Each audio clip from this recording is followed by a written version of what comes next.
certeza. E falar um pouquinho sobre, de uma forma geral, produção. Eu esqueci de perguntar hoje para você em relação a preço de terras, né? Então, antes que eu esqueça, eu já vou aproveitar. Mas provavelmente a gente vai ter mais uma safra recorde aqui. E se você olhar, o Brasil é recorde atrás de recorde, né, em termos de volume de produção. Então, só para fazer um resumo, qual que é o segredo, né? Em termos de por que a gente bate tanto recorde assim? Porque não necessariamente é área, né? Então, tem muita produtividade também.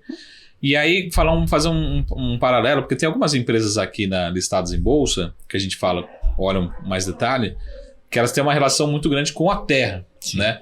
Lógico que com a que a gente chama que está em cima, né, da terra, mas também a gente olha muito nessa, de fato, especulação imobiliária, né? Compra e venda de terras, né?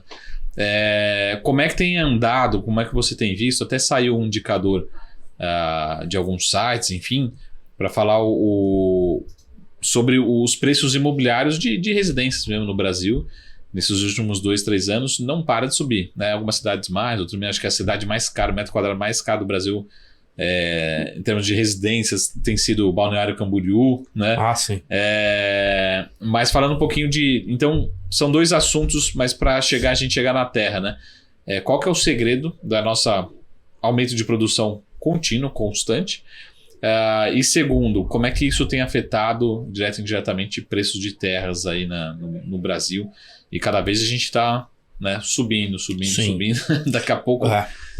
Hoje até no interior ninguém vende mais fazenda. Você compra a fazenda. Você achar uma para vender é muito, muito difícil. O segredo na produção agrícola ele vem 100% na tecnologia.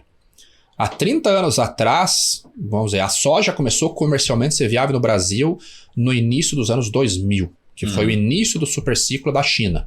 Aconteceu aquele êxodo rural na China, quase 500 milhões de pessoas, um pouco mais de 10 anos saindo do campo e indo para a cidade.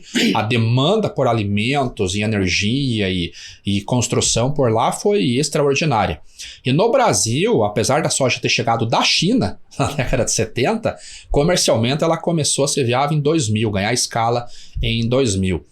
E o grão era o mesmo, a semente era o mesmo para todo o Brasil.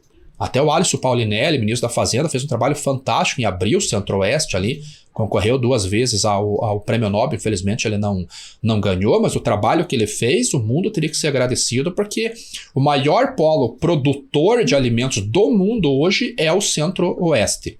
E naquele período, como as sementes eram todas iguais, então eu tenho um clima mais quente no Mato Grosso face o oeste do Paraná, ou leste do Paraná.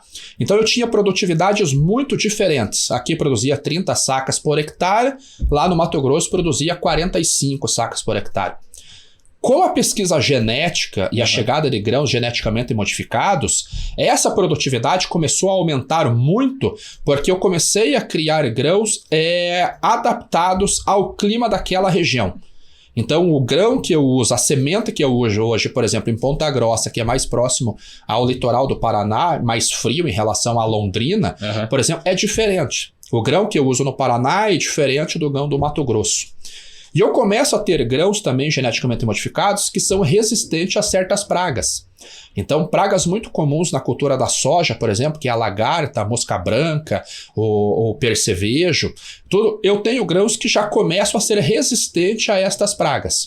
Assim como eu tenho a cigarrinha, que é um desastre para o milho, eu começo a ter sementes que são resistentes a esse tipo de praga. Isso começa a elevar a minha produtividade. Além disso, o uso de fertilizantes também. A gente aprendeu que em terreno muito arenoso, se eu colocar potássio ou fósforo, ele aumenta a minha produtividade.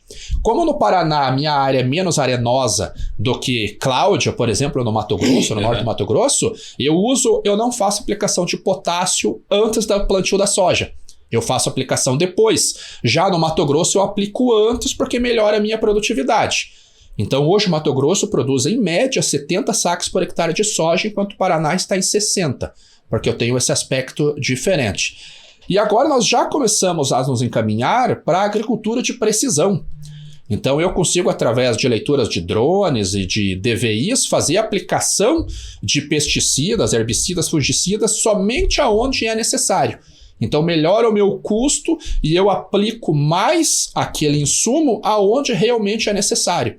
Então melhora a rentabilidade para o produtor, porque eu deixo de gastar produto onde não é necessário e eu foco a minha energia onde eu preciso para poder aumentar a produtividade. Então, a tecnologia tem trago essas produtividades recordes. A China mesmo, até 2 anos atrás, não usava sementes geneticamente modificadas no milho. Ela precisa aumentar a produção. Ela liberou duas classes, uma da Bayer e uma da Monsanto, porque é a única maneira de você aumentar a produtividade sem ter expansão de área que eles não têm. Então, a tecnologia. E o Brasil, ele é muito bom com relação ao clima. E um detalhe importante, 2 anos de laninha. A gente está basicamente um 3º ano de laninha, felizmente não atingiu tão forte agora. E mesmo assim, tirando o ano passado, que a gente teve uma quebra muito grande, esse ano a gente está vindo com produção recorde. Em época de El Niño, a produção é melhor ainda, porque eu pego um clima mais favorável.